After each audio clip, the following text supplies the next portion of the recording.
अस्सलाम वालेकुम। आज हमारा जो चैप्टर है ये क्लास 7 का चैप्टर है अलजेब्रिक एक्सप्रेशंस। ठीक है, ये अलजबरा के बारे में है। हमारा अलजबरा स्टार्ट हो रहा है, तो अलजबरा को सीखने से पहले आप लोगों को कुछ बेसिक टर्म्स का पता होना चाहिए, जैसे कि वेरिएबल्स, कॉन्स्टेंट्स, कोफिशिएंट्स। ठीक है, तो आज की जो वीडियो है इसमें हम डिस्कस करेंगे वेरिएबल के बारे में, कोफिशिएंट्स के बारे में एंड कॉन्स्टेंट्स के बारे में। ठीक है, तो फर्स्ट ऑफ ऑल वेरिएबल क्या होता है? A variable is an unknown number represented by a letter. Variable क्या है? कोई भी एक अननोन नंबर होता है, इसको हम अल्फ़ाबेटिक लेटर से डिनोट करते हैं। वैसे ज़्यादातर तो हम वेरिएबल को XYZ या ABC से डिनोट करते हैं, लेकिन कोई भी अल्फ़ाबेटिक लेटर जो है उसको हम वेरिएबल से डिनोट कर सकते हैं। अच्छा, वेरिएबल है, वेरी का मतलब क्या होता है? वेरी का मतलब होता है जो चेंज हो सके। ठीक है, वेरी चेंज होना, वेरिएबल जो चीज़ चेंज हो सके, यानी कि जो चीज़ फिक्स ना हो, चेंज हो सके, वो वेरिएबल होती है। कैसे वो वेरिएबल कैसे होती है? फॉर एग्जांपल मैंने एग्जांपल ली, there are X balls in a bag. एक बैग के अंदर X बॉल्स हैं। अब X बॉल्स, X में क्या है? कुछ भी नहीं है। हमें तो नहीं पता कि उस बैग के अंदर कितने बॉल्स हैं। ठीक है, अब हमें ये वैल्यू अननोन थी, तो हमने कह दिया कि there are X balls in a bag, कि उस बैग के अंदर X बॉल्स है, मीन्स कि यहाँ पर X की वैल्यू जो है ये अननोन है। तो अब देखिए, बैग के अंदर तो वो जो बॉल्स हैं वो कम भी हो सकती है, ज़्यादा भी हो सकती हैं। अब ऐसा तो नहीं है कि बैग के अंदर जो बॉल्स हैं वो फिक्स हो गई हैं। सपोज़ अगर हम कहें कि X की वैल्यू 3 है, यानी कि बैग्स के अंदर 3 बॉल्स हैं, तो वो बॉल्स उसके अंदर फिक्स तो नहीं हो गई। वो बॉल्स हम निकाल भी सकते हैं, उसमें और भी बॉल्स ऐड कर सकते हैं। इट मीन्स कि वो यहाँ पे जो X की वैल्यू है ये चेंज हो सकती है, चेंज होती रहती है। तो इस वजह से ये क्या है? ये वेरिएबल है। ठीक है, वेरिएबल की अगर हम रियल लाइफ से कोई एग्जांपल देखना चाहें तो आप हमारी जो हाइट है, जब हम पैदा होते हैं तो हाइट कुछ होती है, बाद में आहिस्ता आहिस्ता बढ़ना शुरू हो जाती है। ठीक है, तो हाइट चेंज होती रहती है, हाइट हमारी वो भी वेरिएबल है।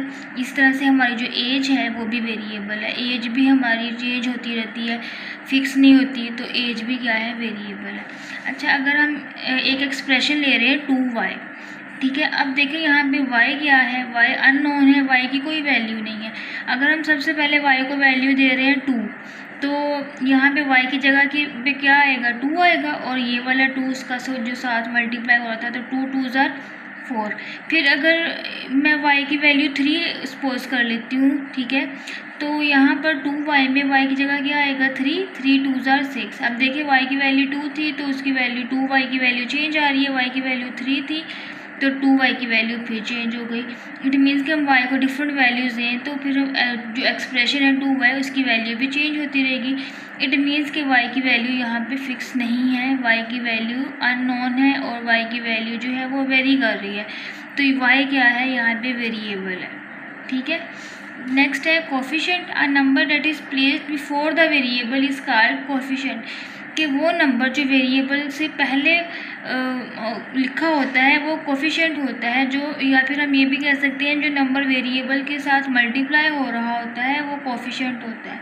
ठीक है, फॉर एग्जांपल हमने ऊपर एक्सप्रेशन ली थी 2y, तो 2y में देखिए y तो वेरिएबल है, लेकिन y के साथ 2 क्या है? मल्टीप्लाई हो रहा है। ठीक है, तो यहाँ पर 2 क्या है? 2 इज़ कोफिशिएंट ऑफ y, यानी कि जो नंबर उस वेरिएबल के साथ मल्टीप्लाई हो रहा होता है वो उसका कोफिशिएंट होता है। 2y है तो यहाँ पे जो 2 है वो y का कोफिशिएंट है। ठीक है, फॉर एग्जांपल अगर मैं कोई और ले लेती हूँ एग्जांपल, सपोज मैंने 3x ले लिया। अब यहाँ पे 3 जो है वो x के साथ मल्टीप्लाई हो रहा है, यानी वेरिएबल के साथ मल्टीप्लाई हो रहा है, तो 3 क्या है? ये x का कोफिशिएंट है। अगर मैं लिखूँ प्लस 2y, तो 2y के साथ मल्टीप्लाई हो रहा है, तो 2y का कोफिशिएंट है, 3x का कोफिशिएंट है। Coefficient is also called multiplying factor. Coefficient जो हैं उनको हम मल्टीप्लाइंग फैक्टर भी कहते हैं। ठीक है, नेक्स्ट है constant. A constant is a symbol with fix numerical value, यानी कि कांस्टेंट जो है, देखिए हमने वेरिएबल पढ़ा था जो कि चेंज हो सकता है, जो कि चेंज होता रहता है, लेकिन कांस्टेंट जो है वो बिल्कुल उसके ऑपोजिट है। कांस्टेंट जो है वो वैल्यूज होती हैं जो फिक्स होती हैं, जो चेंज नहीं हो सकती। ठीक है, अगर हम रियल लाइफ में से इसकी एग्जांपल देखें तो जैसे आई कॉम्प्लेक्शन है, हमारा आई कॉम्प्लेक्शन जो शुरू से है वही लास्ट तक रहता है, वो चेंज नहीं होता, फिक्स होता है। ठीक है, तो वो क्या है, कांस्टेंट है। अगर हम मैथ में बात करें तो कांस्टेंट्स क्या आ जाएंगे, जो न्यूमेरिकल वैल्यूज़ होती हैं, जो डिजिट्स होते हैं, ये सारे कांस्टेंट्स होते हैं, ये तो फिक्स होते हैं, ये तो चेंज नहीं हो सकते। तो ये सारे क्या है, ये कांस्टेंट्स हैं। फॉर एग्जांपल अगर मैं लिखूं 2y + 3, अब देखें ये हमने ऊपर 2y लिखा था, तो 2y हम y की वैल्यूज़ हम चेंज करते जा रहे थे। y की वैल्यू यहाँ पर भी अननोन है, y लिखा हुआ है, हमें नहीं पता इस y की जगह पे क्या आएगा। लेकिन ये जो 3 लिखा हुआ है, इस 3 की जगह पे तो कुछ और नहीं आ सकता। क्या आ सकता है इसकी जगह पे कुछ और? 3 है तो यहाँ पे 3 ही रहेगा, यानी कि ये फिक्स वैल्यू है, इसको हम चेंज नहीं कर सकते, ये कांस्टेंट है। ठीक है, ये y है, यहाँ पे y की जगह हम कोई भी वैल्यू पुट कर सकते हैं।